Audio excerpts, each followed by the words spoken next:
ना इधर ना उधर, सीधे मुद्दे पर नजर। और क्या है आज की खबर, आप देखना शुरू कर चुके हैं न्यूज़ 18 आपके पुनीत के साथ। मेरे वरिष्ठ सहयोगी अंकुर जी मौजूद हैं। उनसे हम बातचीत करने वाले हैं रूस और यूक्रेन के बीच जारी जंग का क्या कोई हल निकल पाया है। पेरिस में कई सारे नेता जुटे हैं, बातचीत हुई है।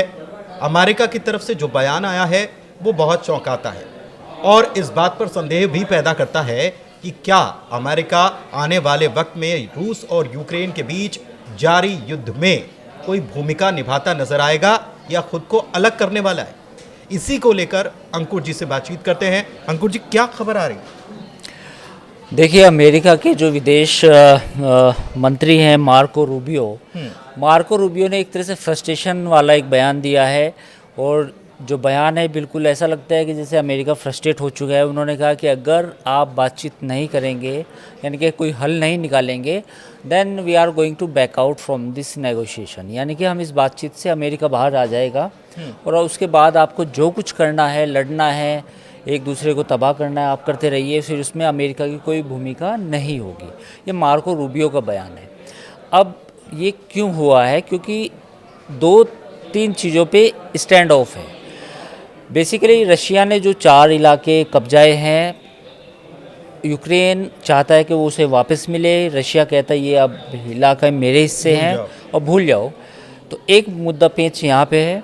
दूसरा, रशिया चाहता है कि यूक्रेन का पूरी तरीके से उसका डीमिलिटराइजेशन हो, यानी कि उसका जो भी हथियार हैं अमेरिकन या यूरोपियन, वो सब वापस उसके पास ना हो और बिल्कुल एक न्यूट्रल स्टेट बना दिया जाए जिसके पास कोई हथियार ना हो।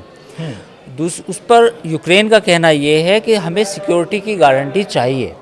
अगर हमारे पास सिक्योरिटी की गारंटी नहीं होगी तो फिर क्या होगा? तो दूसरा मुद्दा ये है।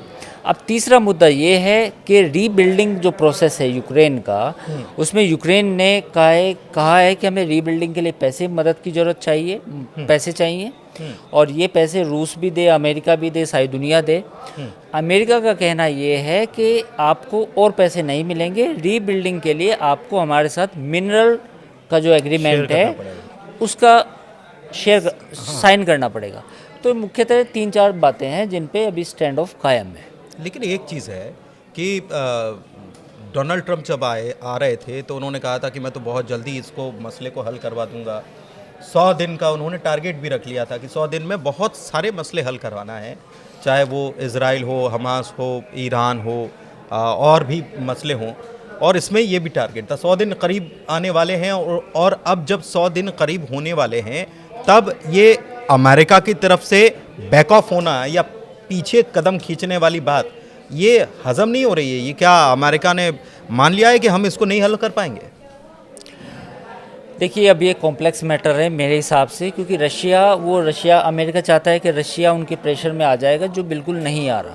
क्योंकि आप देखें कि रशिया एक अलग ही गेम खेल रहा है।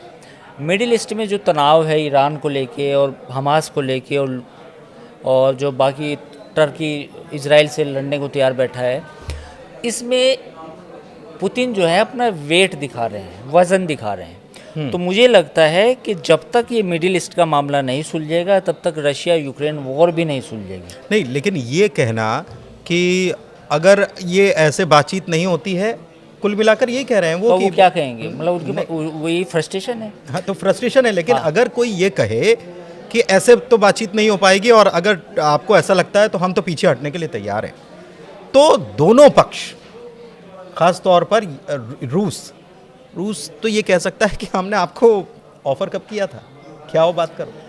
नहीं, बेसिकली नहीं, रशिया ने डायरेक्ट ऑफर तो नहीं किया था, लेकिन रशिया ने ये भी कहा था कि अगर पीस की बात होती है, जब डोनाल्ड ट्रंप, हाँ, हम राजी हैं, हम बात करने के लिए तैयार हैं अगर कोई सोल्यूशन निकलता है तो। लेकिन अब बेसिकली कहानी ये है कि अमेरिका ने जो जाल बुना था वो जाल में खुद ही फंस गया है वो। उन्होंने पहले यूक्रेन को खड़ा किया, अब वो वापस आ रहे हैं।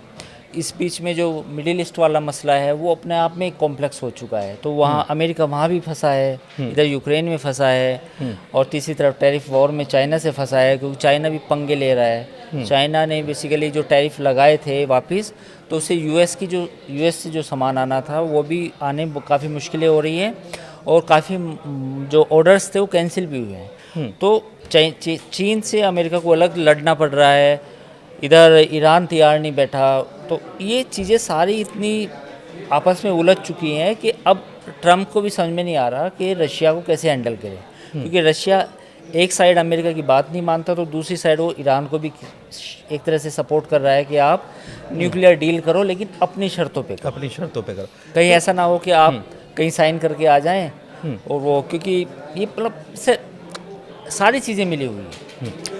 इस बैठक में जिसकी पेरिस की हम बात कर रहे हैं, यूके की तरफ से भी प्रतिनिधि मौजूद थे, फ्रांस के तो खुद राष्ट्रपति इसको होस्ट कर रहे थे, जर्मनी की तरफ से भी, यानी कि यूरोप की तरफ से भी। यूरोप की फिर कहाँ इसमें मौजूदगी या इसकी यूरोप की इसमें हिस्सेदारी या इस युद्ध को रुकवाने के लिए कोशिश कहाँ उसकी नज़र आती है? देखिए यूरोप, जहाँ तक यूरोप की बात है, यूरोप ऑलरेडी चाहता है कि पीस डील हो, लेकिन ये पूरा डिपेंड करेगा अमेरिका और रशिया के रुख पे।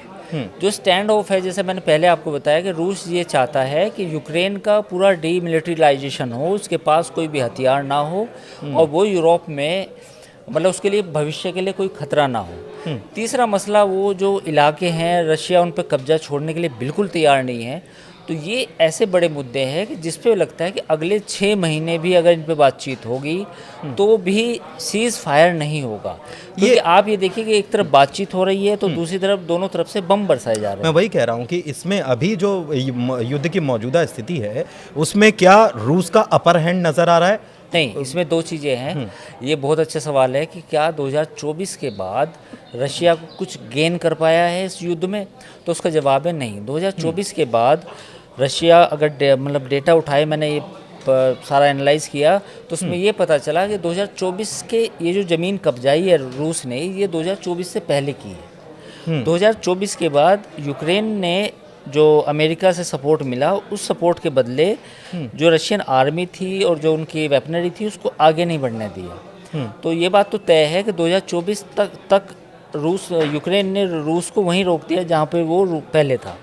लेकिन जैसा सुमी में अटैक हुआ जिसमें 40 लोग मारे गए और बाकी 1-2 दवाई कंपनी के गोदाम पे हुआ जो एक इंडियन कंपनी थी अनफॉर्चुनेटली, तो अब जो भविष्य में अटैक होने हैं वो ये इस बात पे निर्भर करेगा कि क्या अमेरिका सपोर्ट करेगा या नहीं करेगा। अगर अमेरिका हाथ खींच लेता है तो यूक्रेन के लिए अकेले लड़ना रूस से 2025 में 2026 में वो काफ़ी मुश्किल होगा। तो मुझे लगता है कि अभी ऐसा लगता है मुझे कि जैसे मार्को रूबियो का जो बयान आया है कि अमेरिका एक तरह से फ्रस्ट्रेशन है जो उन्होंने जाहिर की, कि उन्होंने ये कहा है कि भैया रूस को भी कहा है, मैसेज दिया है और यूक्रेन को भी दिया है कि भाई कुछ चीज़ें आपको माननी पड़ेगी, कुछ बातें आप माने, कुछ बातें आप माने, तो ऐसे बात बनेगी।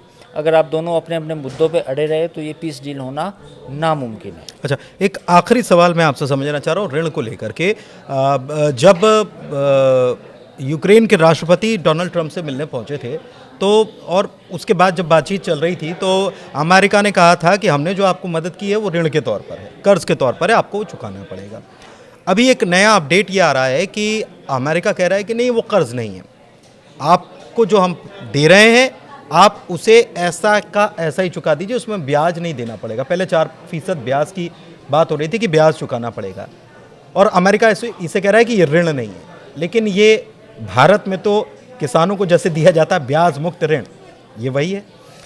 देखिए इसमें एक अपडेट ये आया है कि जो रशिया और यूक्रेन और अमेरिका के बीच में जो मिनरल्स को लेकर समझौता है वो लगभग उसका ड्राफ्ट रेडी है, और जो इंटेंट है यानी कि दोनों की जो इंटेंट है दोनों कंट्रीज़ की, वो उस पर सहमति बन गई है।